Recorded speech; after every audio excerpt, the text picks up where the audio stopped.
You are looking at the wrong airplanes. The market is rigged.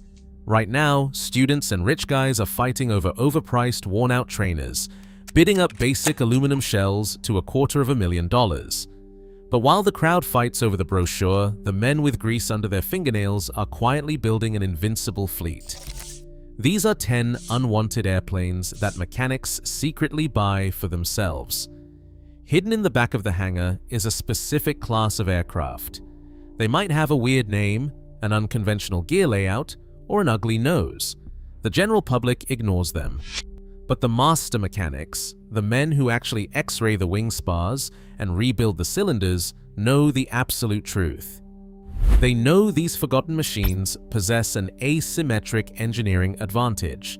They are built stronger, fly faster, and cost a fraction of the price of popular planes. But there is a catch. To own one of these heavy metal secrets, you have to be willing to fly a machine that the country club pilots make fun of. So, do you want to pay the hype tax to follow the crowd?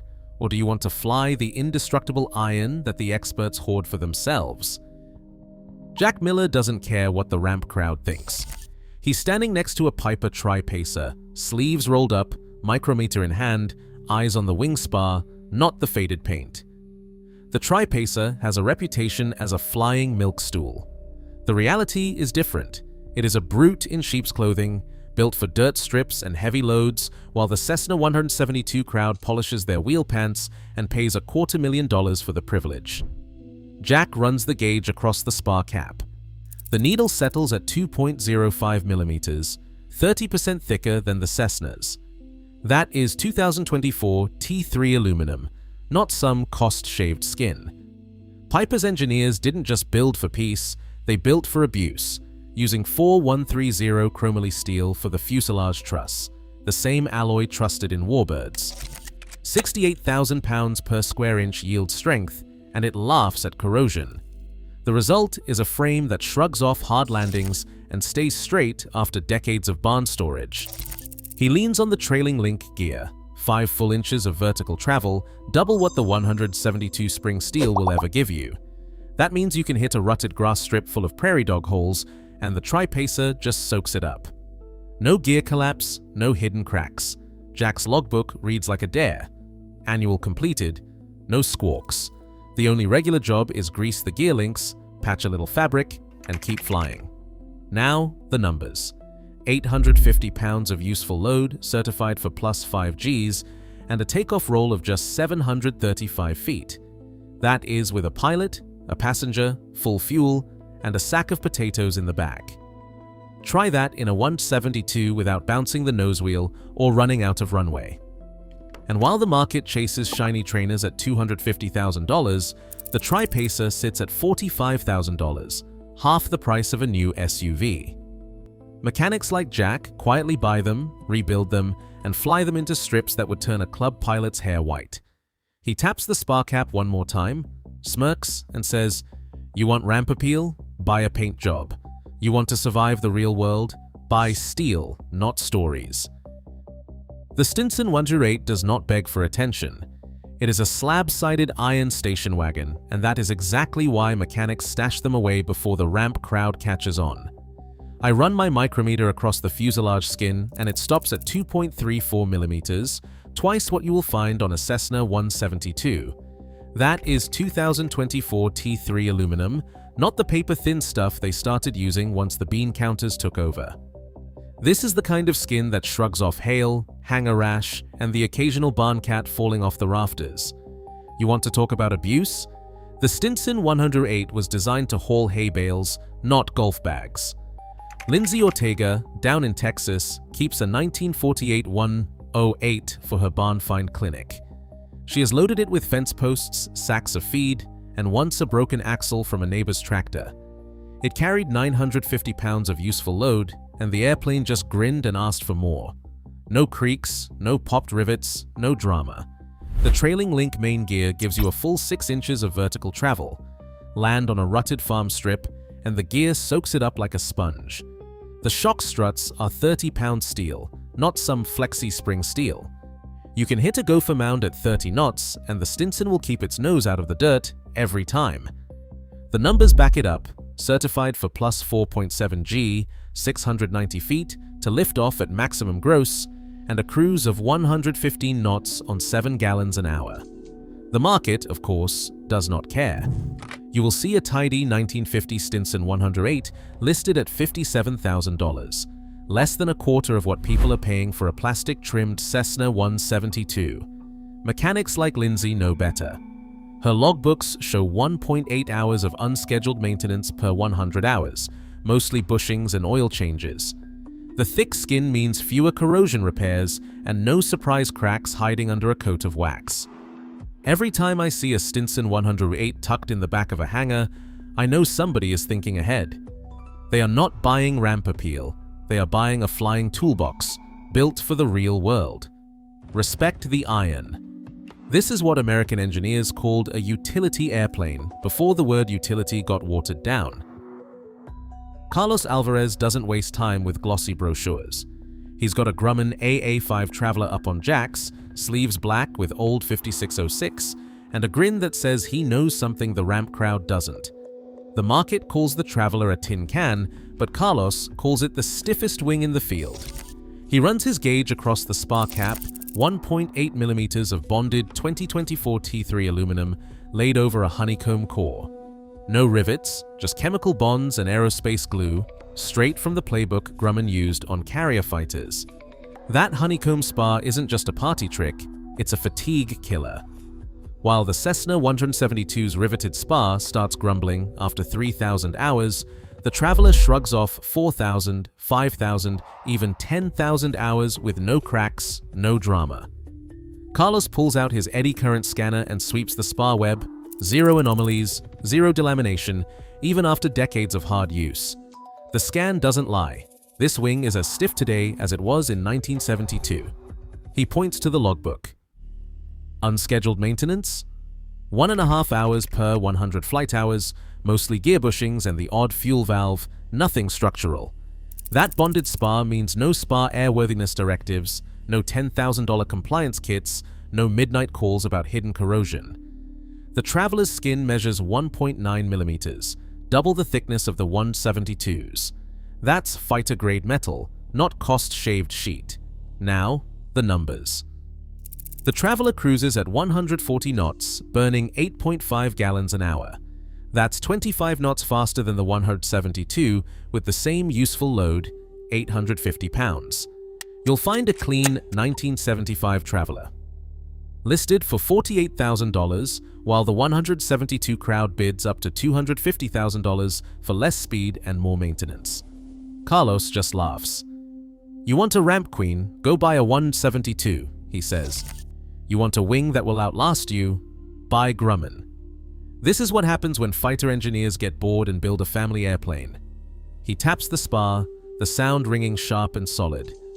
Bonded honeycomb, he says, means you get fighter stiffness for farm plane money. That's the secret mechanics keep to themselves.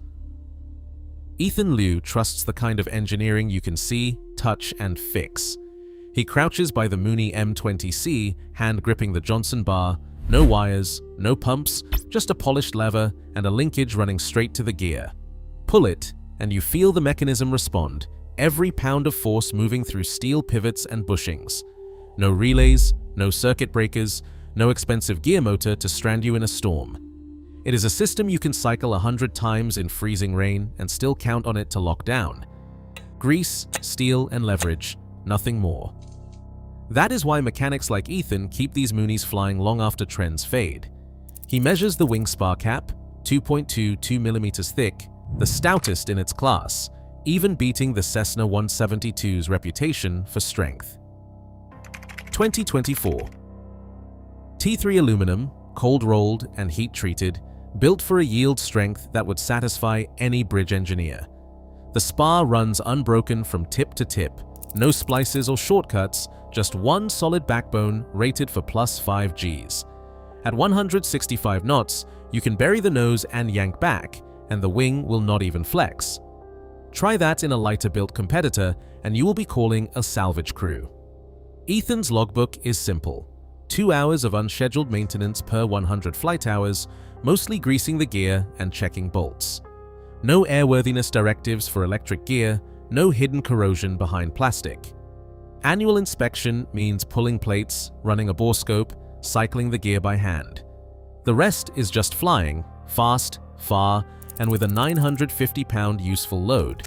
$62,000 gets you 165 knots and a cockpit wrapped in chromoly steel. The 172 crowd pays 4 times more for less. Ethan shrugs. If you want to walk away from a hard landing and fly home, trust the bar. That is real redundancy, a system too simple to fail. Sam Ortiz is the kind of mechanic who does not flinch at a battered Beech Musketeer. He has a depth gauge in one hand, a flashlight in the other, and a look that says he has seen every trick the ramp crowd uses to hide soft metal. The Musketeer's reputation is school bus with wings. But Sam knows what is under the skin. He runs his gauge along the wing spar, 1.9 mm of 2024 T3 aluminum, thicker than anything Cessna ever put in a trainer. 12 ribs in every 10-foot section, each one a load path, each one a reason this airplane shrugs off a decade of student landings that would have a 172 headed for the scrap pile.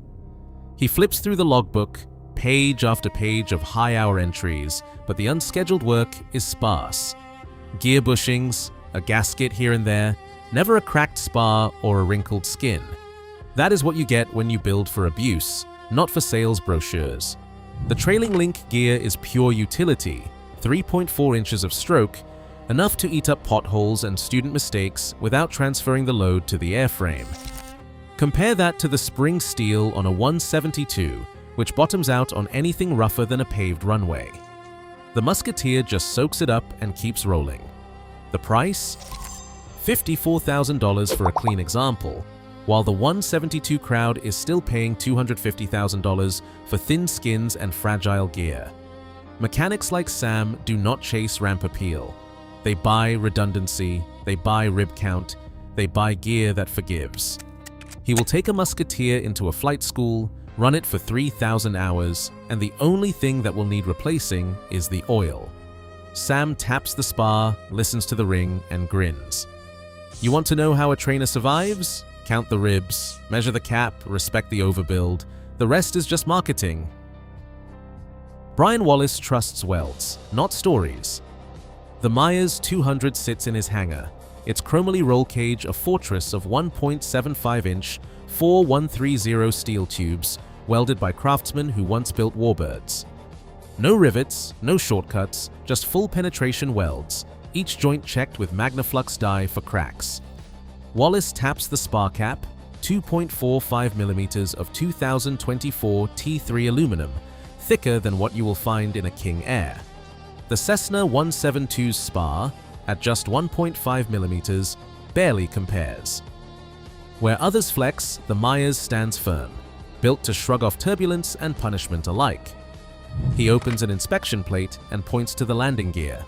5.7 inches of travel, a trailing link with a shock strut that looks ready for demolition work. The gear bolts directly into the cage, not a stamped bracket, so you can drop it hard and walk away unscathed. In 2,400 hours, only one gear bushing was replaced. No cracks, no drama. Insurance companies notice. A 5% hull discount for the roll cage and a survivability index of 0.4. In a rollover, the cockpit stays whole. The Cessna folds. Injury rates back it up, even without an FAA crash test. $81,000 buys a Meyers 200. Wallace just grins. Buy welds, not wax. The Ercoupe isn't just odd, it's an engineer's inside joke that only the sharpest mechanics get. You want to talk about simplicity? Forget the tangled mess of cables and pulleys the market worships. The Ercoupe runs everything through a set of forged linkages, with the ailerons and rudders locked together so you can't cross-control even if you try.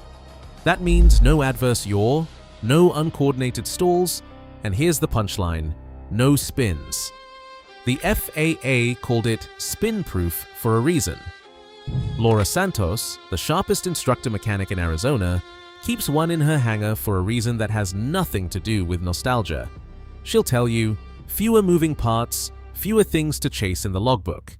The main spar comes in at 1.83mm of 2024 T3 aluminum, beating the Cessna 172 by a solid margin. The trailing link main gear gives you 4.1 inches of vertical travel, so you can bounce it on a pasture and the nose wheel just shrugs it off. The Ercoupe's stall speed is a gentle 48 knots, slow enough to make forced landings almost boring. You want to know why mechanics buy these for themselves? The answer is in the annual 1.9 hours of unscheduled maintenance per 100 hours flown. That's mostly lubing the control links, no airworthiness directives for cracked bell cranks, and no cable tension checks. The price is $39,000 for a clean Ercoupe, while the Cessna 172 crowd is still arguing over paint codes and paying 6 times as much. Laura just laughs. I don't need a rudder pedal to feel safe. I need a linkage that can't fail. When you force land an Ercoupe, you're not fighting the airframe. You're riding a low-stress design that was built to forgive.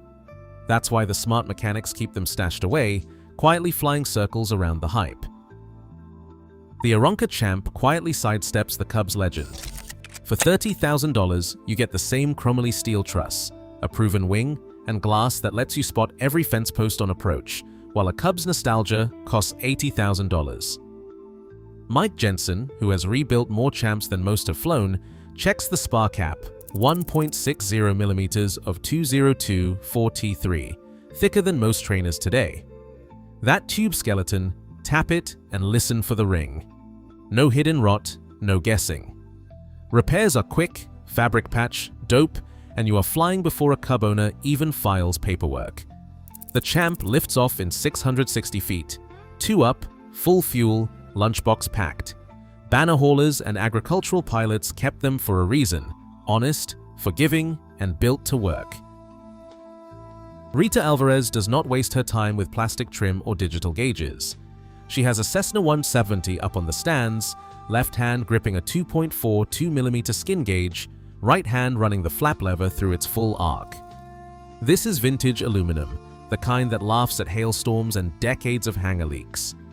The skin of the 170 is more than twice as thick as what Cessna started slapping on the 172, 2.42mm of 2024 T3, laid on before anyone cared about saving a pound for the accountants. Rita's logbook reads like a backcountry survival manual. 850 pounds of useful load, 720 feet to break ground, and a continuous flap that lets you drop in over the fence like a barn owl. She has flown this machine out of gravel bars and prairie strips where the ramp crowd would not dare taxi. Corrosion, she spends less time chasing it than most spend waxing their wheel pants. The market wants $56,000 for a clean 170, while the 172 crowd lines up to pay 5 times that for thinner metal and less flap. Rita just grins. You want to see what aluminum can really do? Run your gauge on a 170. It is not pretty, but it will outlast every pretty face in the hangar. Eddie Morales rolls up with a battered Cessna 175 Skylark, no pretense, just a tool built for the job. He grabs the skin gauge and runs it across the fuselage, 2.55mm, the thickest skin you will find on any 4-seat Cessna. The wing spar is a full 1.95mm of 2024 T3 aluminum, thicker than what is in a King Air. That is not marketing fluff, that is real metal, the kind that shrugs off hard landings and hail without a ripple. Morales points to the logbook, 955 pounds of payload, 3.9 inches of gear travel, and a cruise that holds steady at 138 knots on 9 gallons an hour. He has dropped cargo, actual cargo, not golf clubs, out the back at strip after strip, never worried about wrinkling a spar or popping a rivet. The market ignores the 175, calls it awkward, and lists them at 60 grand while buyers line up for thin-skinned trainers at 4 times the price. Morales just shakes his head. He knows what matters: thick aluminum, big spar caps, and a structure that was built for work, not for show. That is the last word against the hype tax. If you want a plane that will fly faster, haul more, and last longer than the pretty faces, you buy what the mechanics stash for themselves. Respect the iron. That is the lesson. Right now, Hype still drives prices, and too many buyers chase polished shells while the real iron, chromoly truss, honeycomb spar, battle-tested gear sits ignored. But strength isn't always pretty, and the market can't hide yield strength or a forged firewall forever. As costs climb and parts get scarce, only over-engineering survives. In aviation, physics always wins. Respect the iron. Drop your thoughts below. Let's see who is really paying attention.